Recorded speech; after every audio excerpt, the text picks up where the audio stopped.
கதை பழசுதான், இருந்தாலும் புருஷன் செத்துட்டான். பொட்டப்புள்ளையே காப்பாற்ற புளிய மரத்தடியில் நைட்டு டிபன் கடை போட்டாள் இளவயது பிரியா. கடை போட்ட அன்னிக்கே ஒரு போலீஸ்காரன் வந்தான். பர்மிஷன் யார்கிட்ட கேட்டு வச்சது? மிட்நைட் ஆச்சு, கடையை சாத்துன்னு எதையாவது சொல்லி தினமும் ஓசியில வயிறு முட்ட தின்பான்.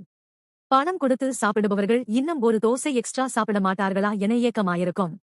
அவர்களுக்கு பார்த்து பார்த்து பரிமாறுவாள் பிரியா. ஆனால் இந்த ஓசி போலீஸ் ஒரு தோசை குறைவாக சாப்பிட மாட்டானா என நினைத்தாள். அவன்தான் ஆற அமர உட்கார்ந்து நிறைய தின்னுட்டு பார்சலம் வாங்கிட்டு போவான். என்ன செய்ய? புளிய மரத்தடியில் கடை போட்டால் இப்படித்தான் வருவார்கள். நம்ம தலைவிதி அப்படின்னு போலீசுக்கு வேண்டா வெறுப்பாக பரிமாறுவாள். என்ன சுவையா சமைத்தாலும். டவுனுக்குள் 4 கடை சாத்தின பிறகுதான் 4 சனம் வரும் பிரியாவின் கடைக்கு. 4 வருஷம் ஆகியும் நயாபேசா மிச்சம் பண்ண முடியலை. தனது கைப்பக்குவத்தின் மீது நம்பிக்கை வைத்து வாரக்கடனுக்கு பணம் வாங்கி டவுனுக்குள் கடையை பிடித்தாள்.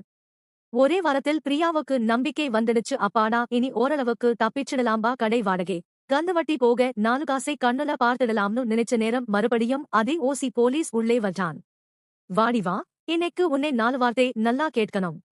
இனி உனக்கு நான் பயப்பட தேவையில்லை.